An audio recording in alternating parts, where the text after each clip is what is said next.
Let's go to St. Louis, Missouri and talk to Christy. Hey, Christy, what's up? Hey, how are you, Dr. John? Thank you for taking my call. I'm doing great. Thanks for calling. What's up? I was calling because I'll start with the question that I have. How do you know in your marriage when someone else has checked out and you are holding it together, but they're gone? And so I'll give you the backstory now.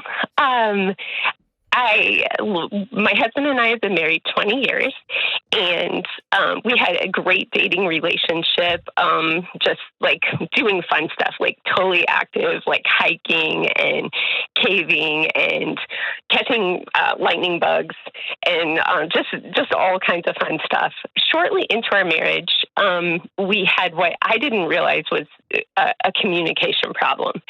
And so I'm extroverted. I talk a lot. And he's introverted, and I think he really likes the social outlet in that he can go places with me and I take the social pressure off, and he can engage with people and not have all that pressure.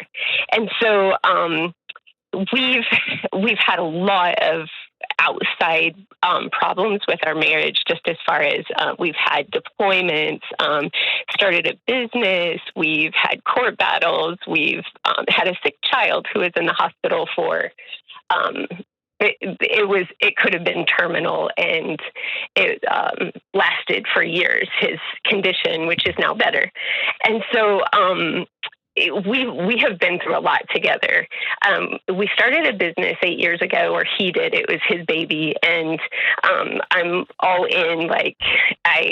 I like to do the people side of things, and I'm good at integrating. So I've been helping with the business, and just over the last, to add a little more drama to our life, that business is going so well. So why not expand and start another? So we have another one in a different part of the country. And so I would say this communication problem has just grown and grown. And he doesn't really want to hear me talk. So he's okay by himself. He's really smart. He's well read. He sits back and analyzes people and situations. He's very discerning. If he misses the mark on discernment, the verdict is already sealed.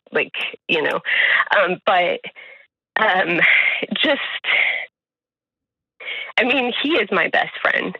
So just over the last, maybe 10 years, it's just gotten worse and worse. We have 5 boys, and they work in our business. Our family works in our business, our friends. And so he told me 6 weeks ago, and this isn't the first time that he's leaving. And I feel like I could talk him into counseling because he's agreed to that, and maybe somehow kind of guilt him into staying. But I can tell he's checked out. Yeah.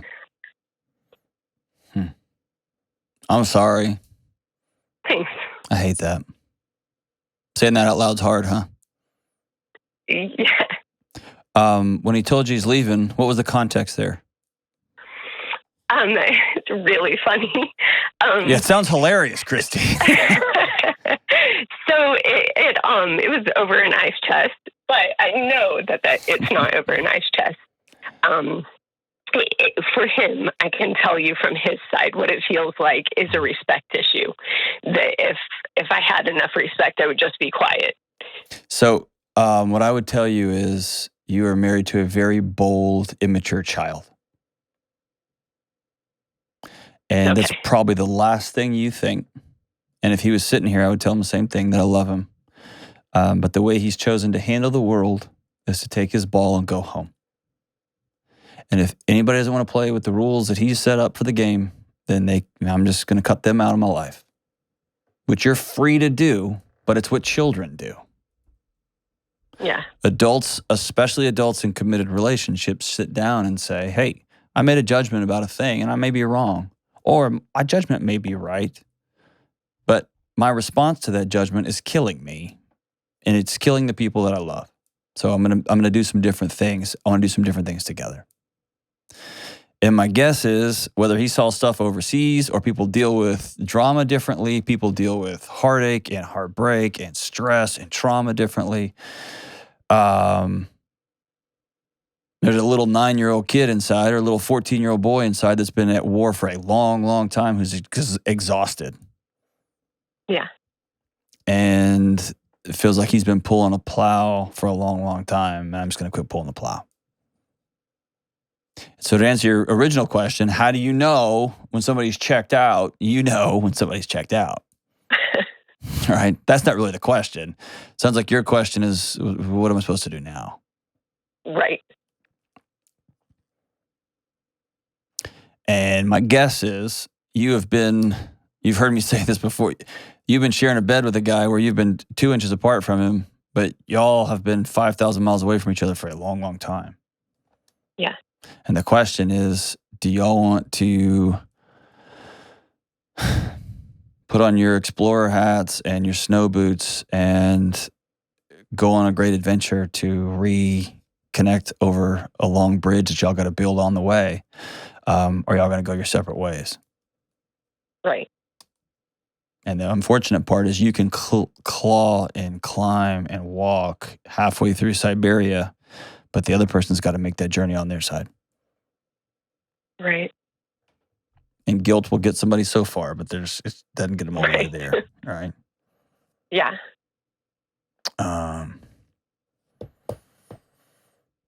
I don't think it's a communication problem. I think there's probably communication problems. But Chris, you haven't liked him for a long time either. You haven't. I try to. I know. Try to remind myself. I know, but you haven't. And both of you innately feel that the other person doesn't like them. So you create these worlds that y'all can both inhabit and still share a bed together. And that's the first seed in the soil for we're going to do something else with other people because this is going to work. Yeah. And you don't like him because of fill in the blank, and he doesn't like not being liked, so he ends up doing more of fill in the blank, and now we're off into a dance that you wake up 10 years later and you're like, I don't know who you are. Yeah. Or I wanted you to grieve our kid in the hospital like this, and you just went off and did this, and I didn't think you really cared. Well, I didn't. Somebody had to, and now all of a sudden we've started another dance.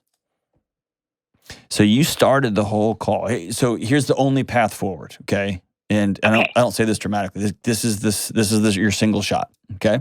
Okay. I will tell you this. I have high hopes for your marriage. High hopes. I had a similar situation, different but similar, 4 years ago, where my wife and I sat down and said, we've got to make a hard choice right now. And if we're going to stick in it, this is what it's going to take. And both of us doubled down. And I will tell you now, on the other side of that, it's like, I'm pretty arrogant. I don't know a lot of people who are in the situation I'm in my marriage. It's pretty good. Okay? That's great. It's pretty good. Congratulations. Yeah, exactly. Yes. Well, thanks, idiot. What an ass. Thanks, Delony. Right? So, no, that's great. I'm just trying to give you a light at the end of the tunnel here. Okay, I love it. When you started this call by telling me how much fun y'all used to have. Yes. That season is over.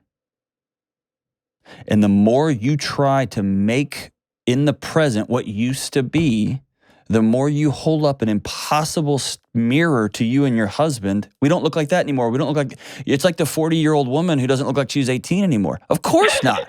Right. Because she's 40. It's different now. And by not looking at the 40-year-old in the mirror and seeing how beautiful and stunning and wild and courageous and full of scars and adventure she is, it's just all, well, you're not 18 anymore. That's not 18. You see what I'm saying? That's what you're doing with your marriage. And so the only path forward is both of you sitting down and saying, okay, and you've heard me say this 1,000 times, I'll say it 1,000,000 times more. The Twin Towers got knocked down. And we can never sweep up all that glass and steel and dust and rebuild the towers with those same ingredients. It's over. It's gone. We have to excavate everything and decide today we're going to build something completely new. What is that going to look like? And in my house, it was, I need this from you. I need this, I need this, and I need this. And then my wife was like, I need this and this and this. And I said, I will go all in on those things. And I will trust that you will go all in on the other. But you got to build something looking to the future, not trying to reclaim something from the past, because the past doesn't exist anymore. It's a different time and a different place and a different planet. Sure. You know what I mean? And my question to you is, do you like this guy enough to do that? Yes. Will you? Yeah, definitely. If he sat down with you and said, all right, here's what I need. We're 42 years old. I want crazy rambunctious sex. And I want us to once a month go on a trip together, and I want you to stop talking about work. And also, can we just watch romantic comedies? Because I know he's super into those. And can we not, right, whatever the thing is.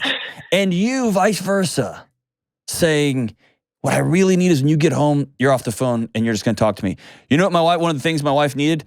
We call it chit chat. I don't even know what that is really, except when she's in the kitchen, I sit up at the bar, and we just talk about stuff. And there's sometimes I think, I don't know what we're doing right now. She's just chopping vegetables, doing some stuff, looking at stuff, but we're just talking about things. And that makes her soul quiet. It gives her peace. I don't understand it, but I'm all in. And now I've grown to love chit-chat time. I don't even know what we're doing, right?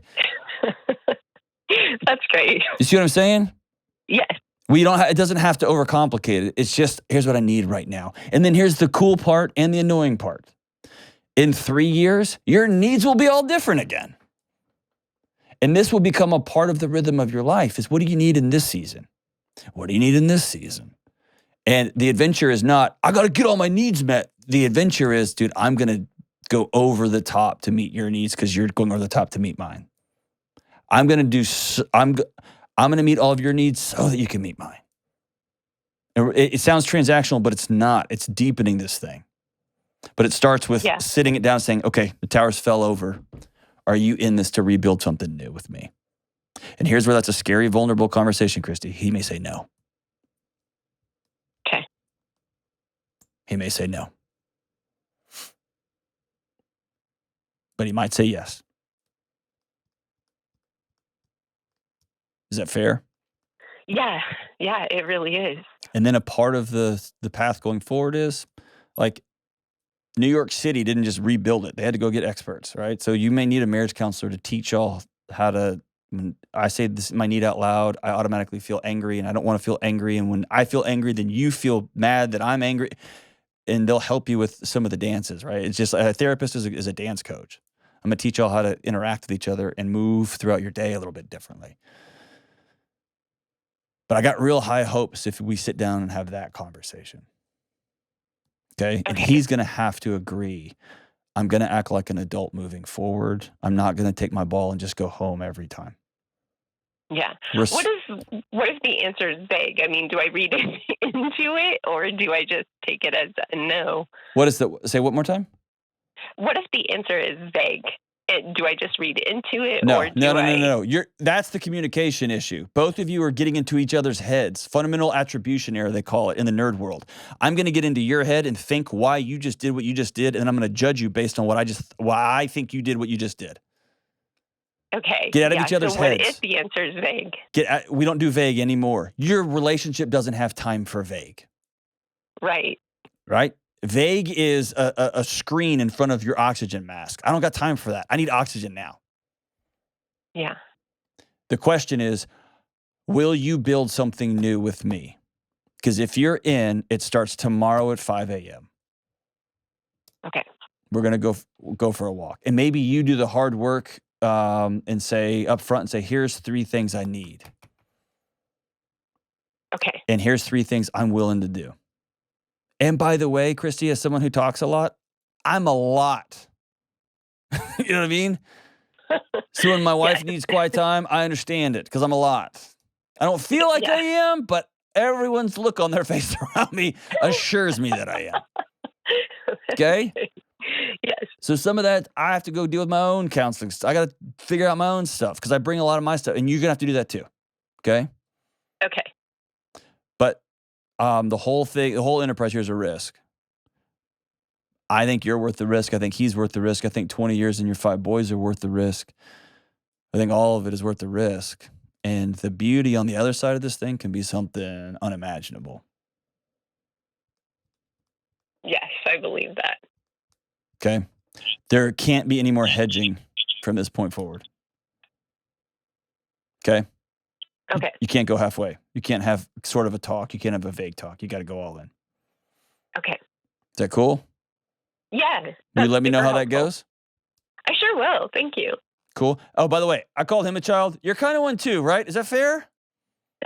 Probably. 100%. 100%. So we'll have a grown-up conversation. Hey, will you let me know how the conversation goes? Absolutely. Okay. I'll be thinking about you guys, man. I want the best for y'all. And to everybody who's in a relationship who's struggling right now, who's wondering, that next, have it. Conflict delayed is conflict amplified. It'll just get more. Have it. Sit down and say, I miss you. I want to build something new.